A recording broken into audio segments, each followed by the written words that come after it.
오늘은 조금 특별한 조깅을 해봤습니다.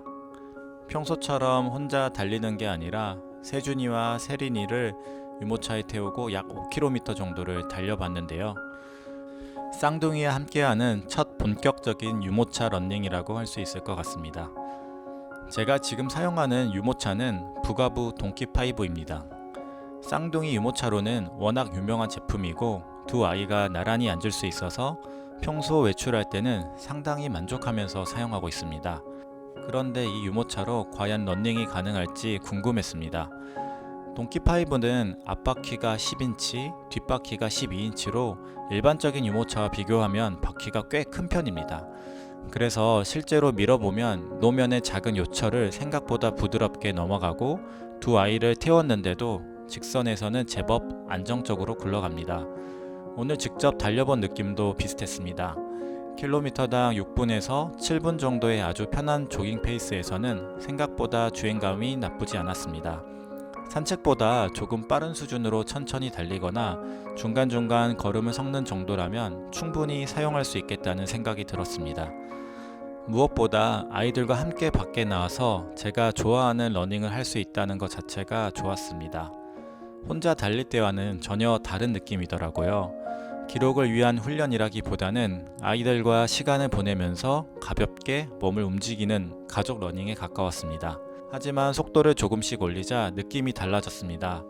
6분 페이스 아래로 내려가고 5분대나 4분대에 가까워질수록 유모차가 중간중간 미세하게 브레이크에 걸리는 것 같은 느낌이 들었습니다. 실제로 브레이크가 작동한 것은 아니지만 바퀴가 노면의 작은 변화에 반응하거나 앞쪽이 순간적으로 흔들리면서 앞으로 매끄럽게 뻗지 못하는 느낌이었습니다. 걷거나 천천히 움직일 때는 전혀 문제가 되지 않았던 부분이 달리는 속도가 올라가니 확실히 신경 쓰였습니다. 특히 유모차에는 제가 아니라 아이들이 타고 있기 때문에 조금이라도 불안한 느낌이 들면 속도를 더 올리기가 어렵습니다. 생각해보면 동키5는 쌍둥이와 함께 편안하게 외출하고 좁은 곳에서도 방향을 쉽게 바꿀 수 있도록 만들어진 일상용 유모차입니다. 반면 달리기에서는 앞바퀴가 자유롭게 회전하는 것보다 직진 방향으로 단단하게 고정되고 큰 충격을 흡수하면서도 일정한 방향을 유지해주는 구조가 더 중요합니다. 그래서 요즘 계속 눈에 들어오는 제품이 바로 툴레 어반글라이드 3 더블입니다. 이 유모차가 러닝용으로 많이 사용되는 데에는 이유가 있습니다. 우선 빠르게 달릴 때 앞바퀴를 직진 방향으로 고정할 수가 있고 큰 공기 주입식 타이어와 서스펜션이 노면의 충격을 흡수해줍니다. 여기에 손잡이에는 트위스트 방식의 핸드브레이크가 있어서 내리막이나 속도가 붙는 상황에서도 손으로 속도를 조절할 수가 있습니다. 일반 유모차에 발 브레이크가 정차할 때 사용하는 장치라면 이 핸드브레이크는 움직이는 중에 속도를 제어할 수 있다는 점에서 러닝할 때 훨씬 실용적으로 보입니다. 무게도 약 16kg으로 동키5 쌍둥이 시트 구성보다 오히려 가볍습니다.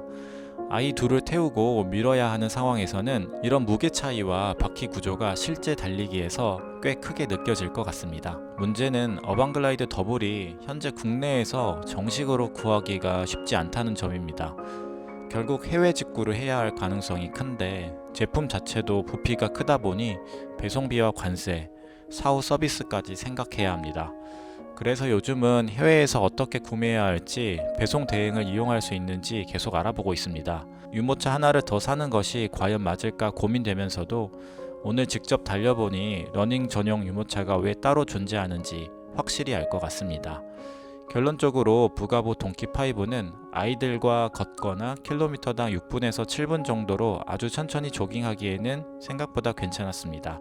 하지만 5분대 이하로 속도를 올리거나 유모차 러닝을 꾸준히 할 생각이라면 안전과 주행 안정성을 위해 러닝 전용 유모차를 사용하는 것이 맞다고 생각합니다. 과연 제가 툴레 어반글라이드 더블을 해외 직구하게 될까요?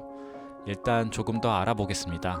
어쩌면 다음 유모차 러닝 영상에서는 새로운 장비를 밀고 달리고 있을지도 모르겠습니다.